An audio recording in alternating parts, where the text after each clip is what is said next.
Hello, wonderful friends. Welcome to the Botanical Biohacking Podcast. I've been asked to provide some case studies from a number of people, and I'd like to do so with respect to patient confidentiality. So, stories that I provide about patients will be made up of a conglomerate of patients and their stories. So, it's not going to reflect any one person. The details have been changed for privacy and compliance with HIPAA. So today I'd like to talk about the concept of wind dampness in Chinese medicine and how that affects chronic fatigue. A few years back I had a patient, and we'll call her Diana. Diana grew up on a Native American reservation. She was surrounded by severe poverty and the problems associated with it. She was also surrounded by kind and generous elders who gave her the good example of doing everything she could to help her community. She worked hard, methodically, and consistently. She was determined to help alleviate the difficulties she'd grown up with. Against incredible odds, she graduated college and got a job as a social worker to help young people in vulnerable situations. In her first year, she met two brothers who came from a desperate situation and had just become homeless, so she adopted them. Under her care, they came out of their shells, and they're really bright kids. You can just see that they had kind of shiny eyes. They were curious about the world, and in spite of having a really tragic early childhood, they were actually doing really well.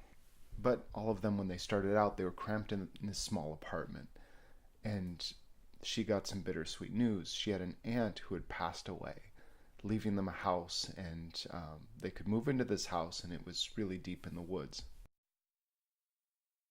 So they moved in, and the kids really loved playing in the woods, and it was pretty nice at first. Her job was pretty stressful, but rewarding. I mean, that's what she had set out to do, was to positively change lives, and she was doing that. And at the end of the day, she would come home, get food for the kids, and otherwise just parked herself on the couch and found it harder and harder to get off of the couch. And at first she thought she was just tired from work or feeling stressed, but bed rest, it didn't make her feel energized. She found that she could sleep for hours when she got home, and the afternoon or late afternoon siestas really weren't helping. She was waking up and just feeling neutral. She wasn't feeling energized. She wasn't feeling any strength in her muscles, like she wanted to get up and go. And to make matters worse, the sleep that she would take when she was first coming home, it started to derail her sleep cycles, so then at night she was having trouble sleeping. So she would feel exhausted and then functional, but barely functional, and certainly never energized. She would take vitamins or, try to do like an aerobics class, and it wasn't kicking her into gear. It was just making her feel more tired. She started to have some really dark nightmares as well about owls and raccoons eating her. She had another dream where worms were under her skin, another one where her house was getting robbed and her children were starving or hurt. And she started to feel like she might have a curse or feel really dirty. With her background and belief structure, they do have a concept of curses. She was really wondering if she had been cursed. And she said she felt like no matter how much she had done in life, no matter what positivity she gravitated toward, she still felt doomed, as though like living in a filthy and helpless situation was just kind of what she was doomed to. She was someone who had countered that in her life by being really organized and everything, but with her increasing exhaustion, she couldn't really clean or take care of things the way that she would. So she would look around with no energy to really clean, and that would stress her out, but she also didn't have energy to get up and go and do anything. And she knew she was losing her energy by the day. She was getting allergies and colds, and she was sick more than she was well. She was missing work. At first a little bit and then a lot. One of her kids started to get the same kind of sickness. Another one got a skin infection, like eczema. So after a few months, her sons were getting really sick. They were missing school. She was staying at home to care for them, but also she was pretty sick herself. She got to where at work they were talking about having to replace her, and everything that she worked for, it just felt like it was crumbling. Um, her sons went from feeling safe for the first time in their lives to feeling beaten down and under attack. Uh, she would feel financial pressure, and even though she tried to hide it from the kids, the youngest one had nightmares of becoming homeless again, and he was starting to cry because of that. And this was just really, really stressing her out. It was very, very difficult for her. It brought back a lot from her childhood. She felt like she just wasn't able to climb out of this cycle that she'd been fighting against her whole life. The oldest one started to act up, and she was blowing up at him in ways that made her feel really ashamed. She never hit him, but in her culture, shouting at a child is seen as an act of violence. Shouting is seen as an aggressive act. And she felt really ashamed that she was going down this path, that she was not just trying to walk away from herself, she was trying to pull her entire community out of that. But in her own life, she was falling out of this balance. And it wasn't a matter of attitude or decisions. She just didn't have the energy. She knew what to do. She knew logically what to do. She knew the right way. She knew the right path. But physiologically, she was losing the power over herself. So she came in to see us based on a recommendation. When she told me her story, I could really feel it. Went through high school, grew up a lot in South Dakota. I spent time in Native American homes. I was, scolded and socialized by old Lakota grandmothers. So when she told me her story or situation, it really struck a chord with me. So I examined her and the boys at the same time. And that's something that generally I like to do. I like to see families at the same time because oftentimes I'll get information from one relative that another one is left out. It's the way that people do it in China. I think there is a place for separating people out, but I do like to see people at the same time if I can. So even when the kids were sick, they were polite and they were stuffy and lethargic, but you can tell they're really sweet, bright kids.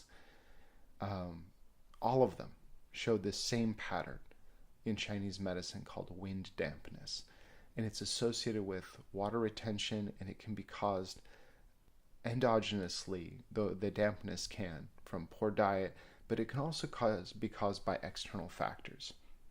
And in this case, it was definitely caused by external factors, and I could tell that because of the symptoms and the pulse. The air surrounding us looks clear, but it's actually packed with bacteria, fungi, viruses, mold, spores, and their toxins. These are not bad. These are crucial for our ecosystem, and in the right proportions, they will support our health. Without these, we couldn't live. We also need a degree of environmental stressors and microbial diversity in order for us to be healthy. The trouble is when the external environment loses balance and starts to influence our internal environment. Mold toxins are a method of bioremediation that mold uses to help create an environment that's best for itself. Mycotoxins and other latent pathogens directly signal cell death in your white blood cells so they can protect you. This allows the pathogens to spread out and gain more cellular ground. They can enter your body through respiration, but they can also do this through skin contact. So this really fits in with the Chinese idea of wind damp. As the mold is coming in contact with the skin, it's going to, first of all, start to signal the white blood cells that are going to defend you to go ahead and kill themselves. So the white blood cells kill themselves. Then it starts to derail your water pumps so that as your cells start to flood, the mold can start to proliferate in there. So you may not see the mold, but if the draft coming into your window is from a moldy area in the forest, the same spores are hitting your lungs. If it's hidden in your house, as the draft moves through, that comes into you, either on your skin as you're sleeping or directly as you're breathing it in. So this is what was happening with Diana's family. The generalized immune response from the mold was at first causing them all to feel irritable, and then finally to allow them to feel really wiped out. And then finally it was causing them to feel wiped out and draining their energy. I gave them all the same formula, which is a very powerful antifungal formula from the temperate rainforests at the foothills of the Himalayas. The antifungal volatile oil pockets are more densely packed than anywhere else in the world as far as I know, and this is due to the really unique landscape and the fungal competition in this area. When you take these herbs, you can actually feel them lift, and that's because of the quality of the volatile oils. And it's similar, if you have a bunch of wasabi, you can just feel the vapors really rise up from those volatile oils, and it'll clear up the nose. It's very similar with this quality of herbs. And as I was giving it to her, I remembered this sweet grass and sage that I'd grown up with in South Dakota, the smell of the water hitting the rocks in the inipi ceremonies, the sweat lodges. And I remember this smudging at community events and ceremonies driving away bad spirits. The Chinese also have a concept of antifungal and antibacterial herbs driving away evil. People will hang mugwort outside the door during certain times of year in order to protect the house from evil. And there's overlap between concepts of evil and bad spirits and fungi. They're seen within the same spectrum. I won't say that one is the other, but they're in the same category. The volatile oils rising in the smoke that bless a home simultaneously kill deadly bacteria and mold. I knew that her body needed remediation. Her home very likely needed remediation, and her spirit needed remediation. And I wanted to address all three of these at the same time. I asked her if she had a tradition of using sage, cedar, or other traditional American aromatics in her tribe. She said that they did. I encouraged her to explore her own traditions this way, smudging the house and around the beds. I also suggested a serious home inspection for hidden mold. Sure enough, they discovered mold caked inside the house. She and the boys immediately moved in with their sister. Even after moving into a different environment, all three were run down. I gave them the herbs, and in this case it was formula called Xiao Chai Hu Tang, and I mixed it with Sanran Tang. And this is what they were to take internally along with another formula called Miao. These formulas can regulate the immune system, directly kill mold, and help to eliminate mycotoxins. It also has herbs in it which reduce stress hormones. As the body is under physical stress, it can influence sleep and anxiety. Also, with the family history of intergenerational poverty, abuse, and trauma, it would have been naive to address the immune system without considering the way these emotional factors can influence the immune system and healing response. There's an interplay between cortisol and immune function. When the body gets beaten down because you have a cold, stress hormones naturally go up. Likewise, when you're under stress, it becomes easier to get sick. It's not enough just to kill mold. It's also important to cultivate the gut garden with beneficial bacteria and fungi, because those are ultimately what eat the mycotoxins and remove them from the body. So this formula uses good fungi, bacteria, and enzymes to help remove the mycotoxins at the same time reducing stress hormones. She did this as well as the boys. The boys snapped back much faster, and within a few weeks the kids were, they're running around, being rambunctious, curious kids. They were doing great. Within a month she was doing well and had arranged to start working again. Her experience with this gave her renewed perspective as a social worker. She started to ask me questions like, could some of this domestic violence be influenced by environmental toxicity? And I looked into it, and it does, at least through two pathways. Indirectly via generalized immune inflammation, and directly by way of mold and mycotoxins hijacking the hypothalamic pituitary adrenal axis, and they get control of the stress hormones this way. As it initially sets on, people become irritable as the stress hormones, cortisol in particular, is hyped up. Over time, it drains off, and then people get too lethargic and lose their willpower. This is from the long-term exposure, and as it drops, the cortisol causes this kind of hypocortisol. People get a feeling of cold and they can't warm up. They become susceptible to opportunistic pathogens. They know what to do, but they just can't have the willpower to do it. They'll watch YouTube videos and a lot of inspirational speakers with the music, and Arnold Schwarzenegger saying this and Tony Robbins is saying that, and it's just not moving the needle. They'll be like, yeah, mentally I know I need to do that, but physiologically the body is sick. It's just like saying, yeah, I'm going to go out and run 10 miles when you have a high fever. It doesn't energize you, it makes you feel more tired. And that's the key. If exercise is not energizing you and it's wiping you out, it is something to consider right away as to whether or not you have a latent opportunistic infection, a pathogen of some sort that's eating you and beating you down. She took this perspective with her, and she worked with families in poor rural areas to make sure that people weren't having incidences of domestic violence because they were all feeling under attack because of mold or poor environments or environmental toxicity. She encouraged people, particularly in her tribe, to smudge as a way to purify the air. And I started talking to her a little bit about practical aspects of Feng Shui to keep the houses clean and aired out. So right now she continues this work, and she works really closely with home inspectors.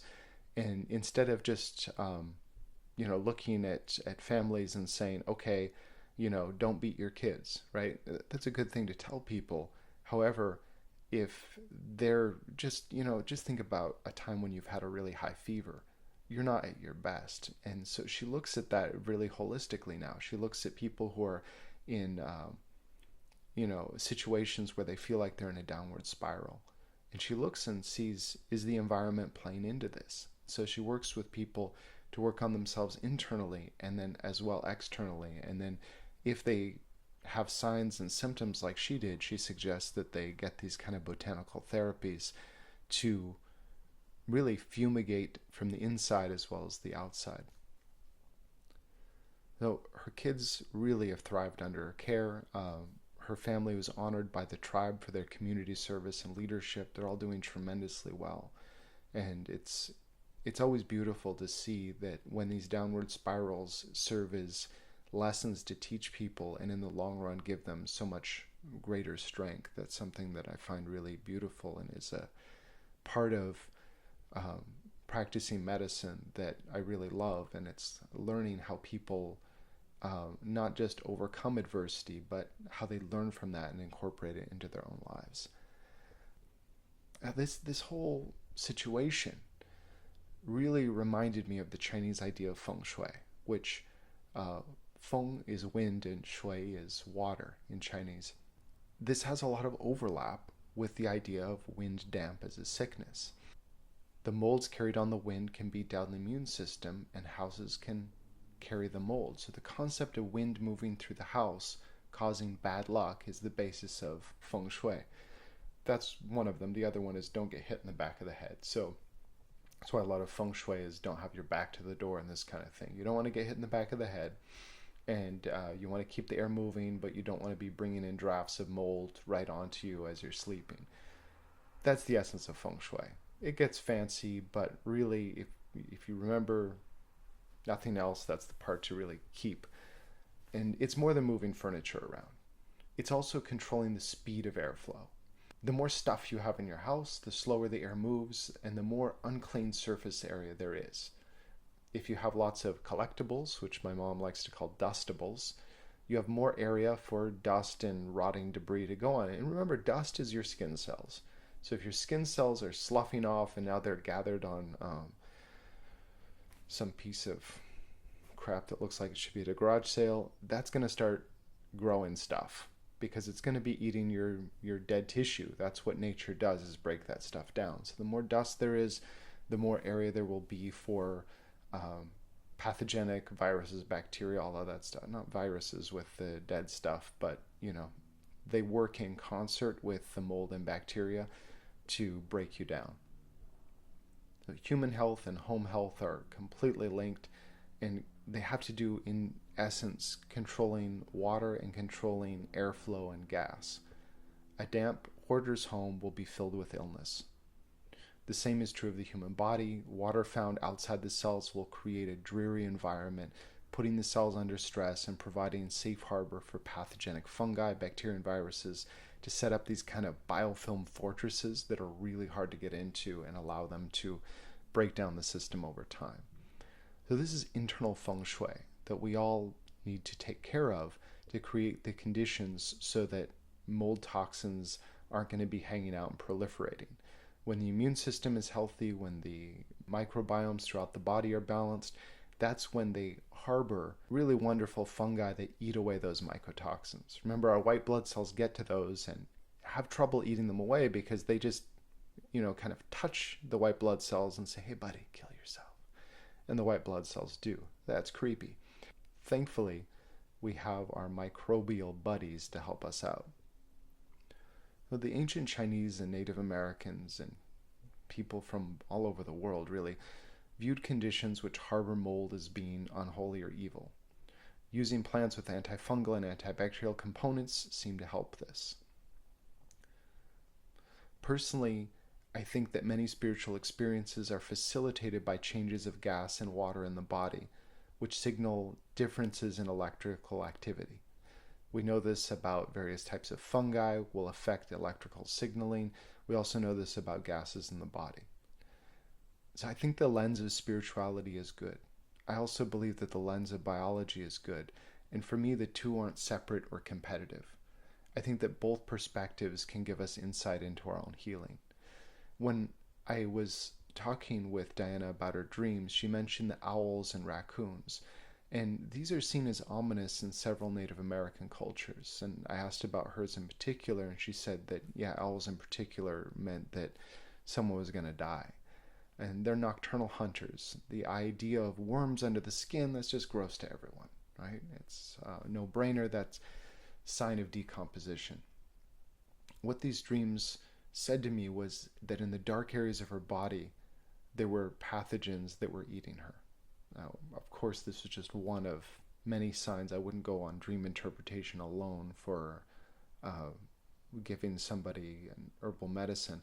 However, when it lined up with her 20 other signs and symptoms, I thought that was really interesting. And I think this is because her immune cells are passing. Her immune cells were passing between these kind of earthen areas in her cells and extracellular space up into her brain, where there's real communication going on between the body and brain. There's information that's passing. The immune system isn't just the immune system. Increasingly, we're finding it's the telecommunication system. And this will go to our subconscious and be filtered through a cultural lens. In many cultures, from West Africa to the Americas to Asia, there's spiritual cleansing practices which are very practical in terms of hygiene. Moving blankets into the sun to bring more spiritual purification is done in China and the Tibetan Plateau. It's used to cleanse them. My mother-in-law is always doing this. She'll just take bedding whenever the sun is shiny, and she'll lay the bedding out in the sun. So UV light definitely kills pathogens, kills bacteria. A blanket on a rock or pavement on a warm day will get over 110 degrees, which is hot enough to kill lice eggs as well as other critters. Ticks are less temperature sensitive, but very moisture sensitive. So smoke to purify, using airflow and direct sunlight will dry them out and kill them. The older ideas of alchemy, using light and air to balance water and earth, sound hokey and at odds with science today, but they really do have a practical, tangible application if we look closer. It's important to consider with regard to the layout of your home. Water spouts draining beside a wall, plants growing against buildings, and other water hazards become breeding grounds for disease. In these cases, these old feng shui concepts are very down to earth. These old purification rituals just make too much sense. In Chinese cosmology, water is said to be controlled by earth. And again, this is common sense. A contractor friend of mine said that construction is mainly about controlling water. And I thought about that. I thought that's brilliant. When he talks about the aggregate that he's using to make pavement, that's about how much water. When he talks about protecting a house from water coming in, that's a big part of construction. That's about controlling water. And isn't that true in the human body as well? Keeping water where it's supposed to be is really a key part of controlling where life is growing.